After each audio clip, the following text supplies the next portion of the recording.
Angel broking లో demat account open చేసి trade చేసి 10 షేర్లు బోనస్ గా పొందండి. జస్ట్ సైన్ అప్ అయితే చాలు. మీ ఫోన్ నంబర్ ఎంటర్ చేసి ఓటీపీ ఎంటర్ చేయండి. ఆ తర్వాత పాన్ కార్డ్, ఆధార్ కార్డ్, అలాగే బ్యాంక్ స్టేట్మెంట్ కూడా అప్లోడ్ చేయండి. ఆ తర్వాత ఓ సెల్ఫీ, ఓ ఈ-సైన్ చేస్తే చాలు. మీ అకౌంట్ 24 గంటల్లో యాక్టివేట్ అయ్యాక మా నంబర్ కి యాక్టివేట్ అని వాట్సాప్ చేయాలి. ఆ తర్వాత మీ డీమ్యాట్ అకౌంట్ లో మేము చెప్పిన 10 బ్యాంకింగ్ షేర్స్ బై చేసి స్క్రీన్ షాట్ పెడితే చాలు. ఆ అమౌంట్ మీకు యూపీఐ ద్వారా పంపిస్తాము. అంటే మీకు 10 షేర్లు బోనస్ గా వచ్చినట్టే. ఆ తర్వాత మీరు ఆ షేర్స్ ని సెల్ చేసుకుంటారో ఇన్వెస్ట్ చేసుకుంటారో మీ ఇష్టం. డిస్క్రిప్షన్ లో ఉన్న లింక్ ద్వారా మాత్రమే మీకు ఈ బోనస్ షేర్లు వస్తాయన్నది మాత్రం గుర్తుపెట్టుకోండి. ఒక హత్య 100 ప్రశ్నలు. బెంగళూరు నగర నడిబొడ్డున కర్ణాటక మాజీ డీజీపీ తన నివాసంలోనే హత్యకు గురి కావడం కలకలం రేపింది. పోలీసుల దర్యాప్తులో విస్తుపోయే విషయాలు వెలుగులోకి వచ్చాయి. భర్తలను భార్యలు చంపడం ఇప్పుడు మన దేశంలో ఓ మానసిక ఉన్మాదంలా మారింది. కానీ సామాన్య కుటుంబాల్లోనే ఈ విషయాలను మనం ఇప్పుడు దాకా చూసాం. ఇప్పుడు ఏకంగా ఐపీఎస్ అధికారుల భార్యలు కూడా హత్యలు చేయటం సంచలనంగా మారింది. కర్ణాటక మాజీ డీజీపీ ఓంప్రకాష్ దారుణ హత్యకు గురయ్యారు. అది కూడా ఆయన ఇంట్లోనే, నట్టింట్లో. 68 ఏళ్ల డీజీపీ భార్య ఓంప్రకాష్ భార్య సాయంత్రం 4:30 గంటలకు ఎమర్జెన్సీ నంబర్కు కాల్ చేసింది. మాజీ డీజీపీ ఓంప్రకాష్ ను ఎవరో చంపేశారు, మీరు రావాలని కాల్ చేసి చెప్పారు ఆమె.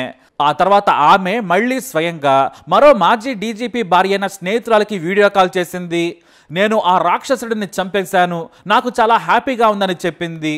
దీంతో సదరు మాజీ డీజీపీ భార్య పల్లవి మాటలు విని భయపడింది.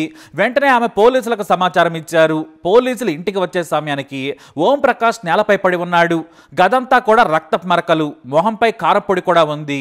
అంటే కారప్పొడి చల్లి హత్య చేశారని పోలీసులు గుర్తించారు. ఈ విషయం తెలియగానే డీజీపీ అలోక్ మోహన్, బెంగళూరు కమిషనర్ దయానంద్ ఘటనా స్థలానికి చేరుకున్నారు. హత్య జరిగిన సమయంలో మాజీ డీజీపీ భార్య ఓంప్రకాష్ భార్య పల్లవి, కూతురు అలాగే కోడలు కూడా ఇంట్లో ఉన్నారు. అయితే ఓంప్రకాష్ హత్యలో తల్లికి కూతురు సహకరించినట్లుగా పోలీసులు అనుమానిస్తున్నారు. మరోవైపు తన తండ్రి హత్యపై కొడుకు పోలీసులకు ఫిర్యాదు చేశాడు. కానీ అతని తల్లి మీద మాత్రం కంప్లైంట్ ఇవ్వలేదు. ఇక ప్రాథమిక విచారణ ప్రకారం చాలా ఏళ్లుగా భర్త మాజీ డీజీపీ ఓంప్రకాష్ కు భార్య పల్లవి అలాగే కూతురికి ఆస్తి తగాదాలు జరుగుతున్నాయి.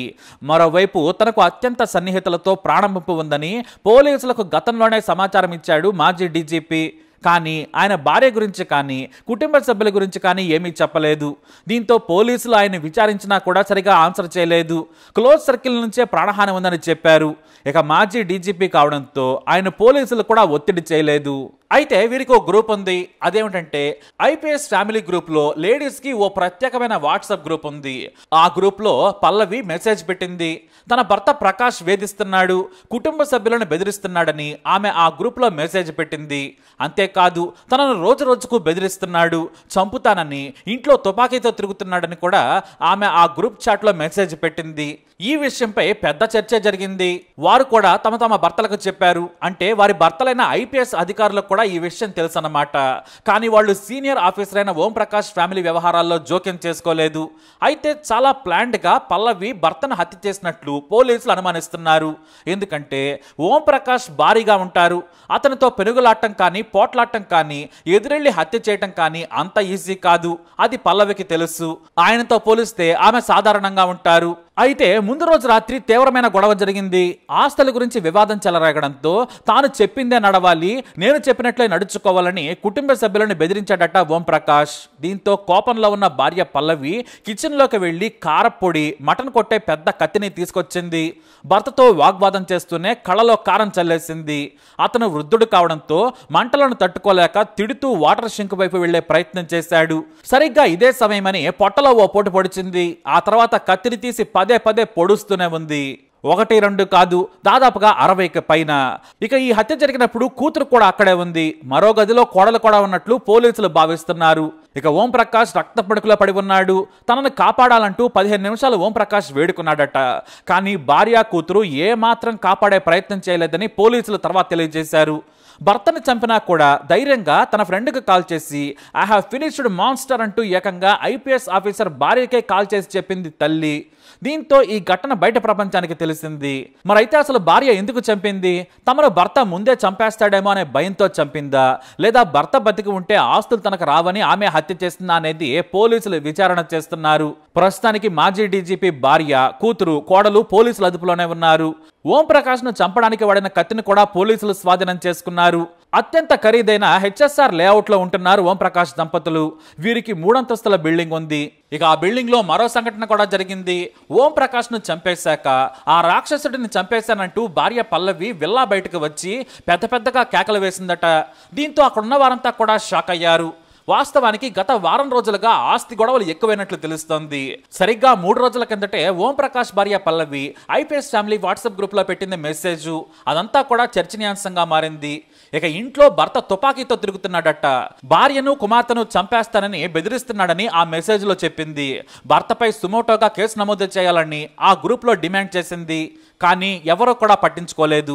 సీనియర్ ఆఫీసర్ కావడం వలన ఎవరో కూడా అతని ఫ్యామిలీ జోలికి వెళ్ళలేదు. కానీ ఎంతలోనే ఓంప్రకాష్ హత్యకు గురయ్యాడు. ఈ విషయం తెలిసిన తర్వాత ప్రతి ఒక్కరూ షాక్ అయ్యారు. అయితే దండేల్లో కోట్ల విలువ చేసే ల్యాండ్ ఉంది. దానిపైనే భార్య పేచి పెడుతున్నట్లు సమాచారం. దాన్ని తన పేరు మీదకు మార్చాలని ఒత్తిడి చేస్తున్నట్లు టాక్. కానీ ఎందుకు ఏమిటి అనేది పోలీసుల విచారణలో తేలనుంది. సామాన్య కుటుంబం నుంచి వచ్చాడు ఓంప్రకాష్. కష్టపడి చదువుకున్నారు. 1981లో ఐపీఎస్ సాధించారు. బీహార్లోని చంపారణకు చెందిన ఆయన జియాలజీలో మాస్టర్స్ డిగ్రీ చదివారు. తర్వాత సివిల్స్ కు ప్రిపేర్ అయ్యారు. మొదట అతను అడిషనల్ సూపరింటెండెంట్ ఆఫీసర్ గా బళ్ళారి జిల్లా హరసనహళ్లిలో చేశారు. అలా వివిధ హోదాల్లో పనిచేసిన ఆయన 2015లో డీజీ అండ్ ఐజీపీగా ఎంపికయ్యారు. అదే హోదాలో రిటైర్డ్ అయ్యే వరకు పనిచేశారు.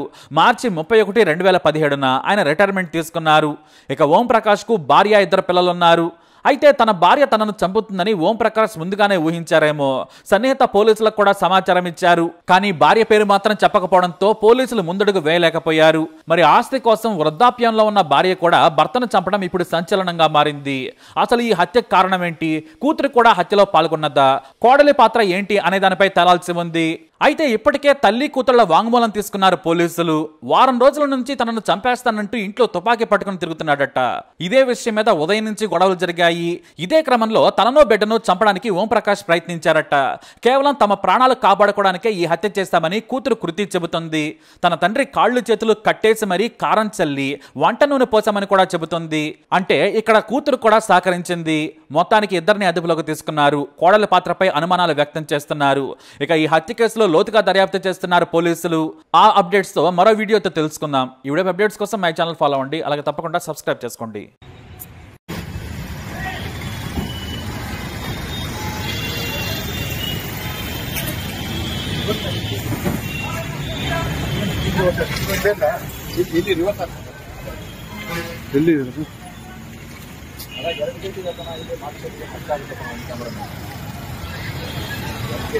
Thank you.